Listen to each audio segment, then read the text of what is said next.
Zone Australe vous est présenté par Zeop, les peintures Movilac et Air Mauritius.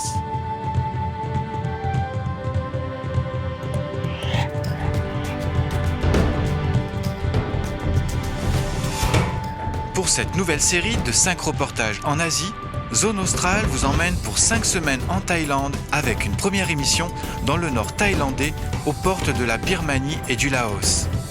C'est un reportage signé Serge Marézy et Virginie Barré.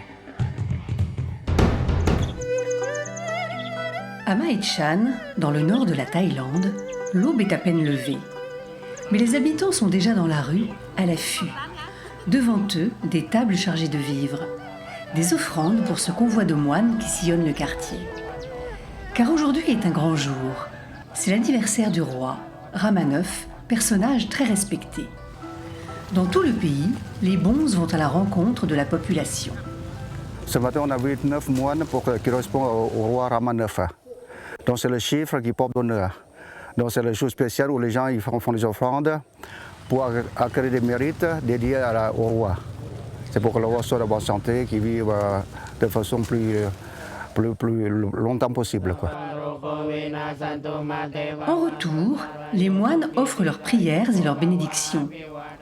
Dans le temple de Wat Pa Archatong, à quelques kilomètres, l'événement prend une forme particulière. De nombreux habitants ont fait le déplacement, certains vêtus de jaune, la couleur du roi. Tous attendent l'arrivée des moines cavaliers, une tradition unique en Thaïlande qui a traversé les âges. À la base, c'est plutôt le matin, les moines partent le matin faire la quête matinale à pied. Mais comme c'est dans le montagne, c'est pas pratique pour partir pendant des kilomètres, pour faire de grandes distances à pied, c'est pas pratique. Donc pour pouvoir faire la quête dans le village assez isolé, chez les Akas, chez les tribus montagnardes, ces moines, ils ont servi des petits chevaux pour aller faire la quête matinale sur le cheval. C'est peut-être unique en Thaïlande. Le gong annonce les cavaliers. Ils font le tour de la place pour ramasser les offrandes. Elles servent à leur propre consommation, mais le surplus sera redistribué aux nécessiteux. L'histoire raconte que les premières montures des moines étaient des éléphants. Légende ou réalité, ce qui est sûr, c'est qu'aujourd'hui ces animaux emblématiques disparaissent peu à peu du paysage. Les quelques milliers d'éléphants restants vivent pour la plupart en captivité dans des parcs touristiques.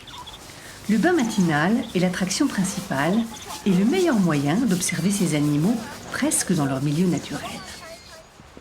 À quelques kilomètres de Chiang Mai, dans les forêts du Nord, les habitants vivent d'un commerce plus respectueux de l'animal et plus durable.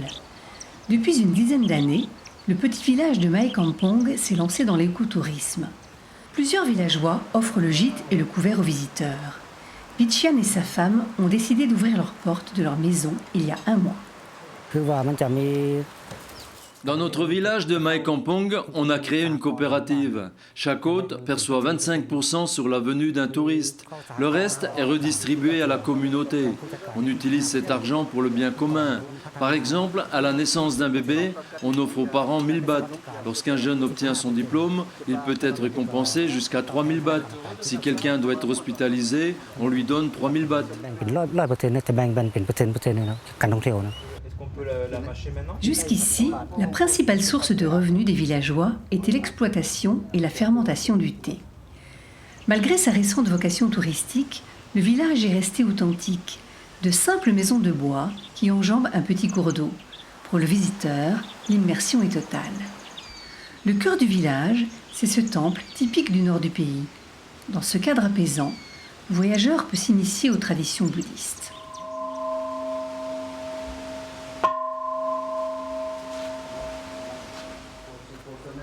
À l'intérieur, le guide décrypte pour les touristes la symbolique du décor. Le film blanc, c'est dans les temples dans le nord de la Thaïlande. Quand il y a la cérémonie pour que les gens ils vivent plus longtemps, pour avoir la bonne longévité, la bonne santé, on installe ces films blancs qui seront reliés à Grand Bouddha au fond de la salle. Et quand il y a la cérémonie, on attache la longueur du fil et les gens se mettent sur chaque fil. Et comme ça, toute l'énergie Bouddha, ça va rentrer jusqu'aux fidèles qui viennent s'asseoir pour recevoir de la part des moines lorsqu'il y a des prières, l'énergie qui se dégage de la grande statue de Bouddha. Ça, c'est la coutume locale dans le nord de la Thaïlande. Le moine attache ensuite un bout de ficelle au poignet des fidèles. Le blanc représente la pureté de Bouddha. Le bracelet est censé apporter longévité, chance et prospérité. Ce concept d'écotourisme répond parfaitement aux attentes d'authenticité des visiteurs. Et l'intérêt, si vous voulez, c'est qu'on va découvrir des choses qu'on n'a plus du tout l'habitude de voir en Thaïlande. Déjà, on sort du rythme effréné des grandes villes de Bangkok, Chiang Mai et autres. Tout d'un coup, un petit peu, le temps s'arrête. On a la possibilité d'aller voir des temples, d'être en interaction avec les moines qui sont beaucoup plus, on va dire, accessibles. On a beaucoup plus de chances de pouvoir discuter, partager quelque chose avec des gens qui sont restés vraiment en fait, très attachés à leur territoire et terroir. C'est l'idée du tourisme participatif, c'est que vraiment tout le monde s'y retrouve et l'intérêt en premier, c'est pour les villageois. Et tant qu'il n'y aura pas de déséquilibre, je pense que ça marchera. Et les touristes qui ont la chance de s'arrêter et de passer une nuit ici diront pas le contraire.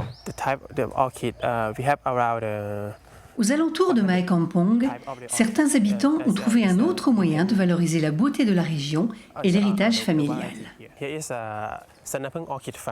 Akekatape est le petit-fils d'un passionné d'orchidées. Son grand-père a passé sa vie à étudier ces fleurs, à les faire pousser et même à créer des variétés hybrides. Celle-ci, c'est la Colulia. On la trouve surtout dans le nord de la Thaïlande. Ce qui la caractérise, c'est ses pétales. Elles sont d'un bleu très clair et elles sont très douces. Vous pouvez les toucher. La ferme familiale regroupe des centaines d'espèces différentes, des variétés répandues, endémiques, naturelles ou hybrides. Mais parmi toutes ces fleurs, il en est une qui fait la fierté du propriétaire. Cette orchidée aux pétales blancs comme neige, pure création de son grand-père. La variété blanche est très spéciale. Elle s'appelle White Tony. Cette orchidée est le fruit du travail de mon grand-père et il l'a nommée ainsi en l'honneur de sa femme, ma chère grand-mère. Sur la route de Chiang Mai, avant de rejoindre l'agitation de la grande ville, cette halte permet de profiter une dernière fois des atouts de la province. Une palette de couleurs et de parfums riches et chaleureux que les habitants du Nord ont su mettre en valeur.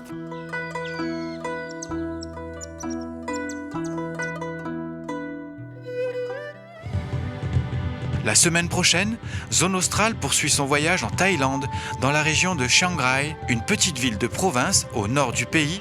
Zone Australe, c'est tous les jeudis à 13h05 et le dimanche à 9h40.